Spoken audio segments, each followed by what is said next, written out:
இந்தியாவின் இரண்டாவது உயரிய குடியரசு விருதான பத்மபூஷன் விருதை பிரபல தமிழ் நடிகரும் சமூக சேவகருமான அஜித்குமார் குடியரசு மாளிகையில் பெற்றுக்கொண்டார். ஒவ்வொரு ஆண்டும் குடியரசு தினத்தை முன்னிட்டு மத்திய அரசு அறிவிக்கும் பத்ம விருதுகள் பட்டியல் கடந்த ஜனவரி 25 அறிவிக்கப்பட்டது. 2025 ஆண்டுக்கான பட்டியலில் 7 பேருக்கு பத்ம விபூஷன், 19 பேருக்கு பத்மபூஷன் மற்றும் 113 பேருக்கு பத்மஸ்ரீ விருது வழங்க முடிவு செய்யப்பட்டது.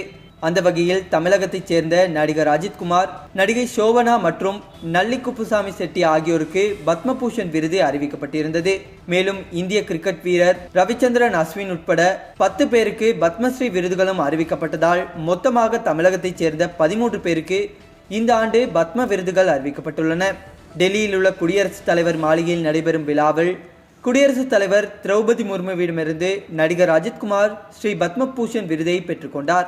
இதற்காக தனது குடும்பத்தினருடன் டெல்லிக்கு பயணித்த நடிகர் அஜித்துக்கு டெல்லி விமான நிலையத்தில் அவரது ரசிகர்கள் உற்சாக வரவேற்பு அளித்துள்ளனர். சமூக பணி, பொது விவகாரம், அரசியல் மற்றும் பொறியியல் துறை, மருத்துவம், இலக்கியம், கல்வி உட்பட பல்வேறு துறைகளில் சிறந்த பங்களிப்பை ஆற்றியவர்களுக்கு ஒவ்வொரு ஆண்டும் பத்ம விருதுகள் வழங்கப்பட்டு வருகின்றமை குறிப்பிடத்தக்கது.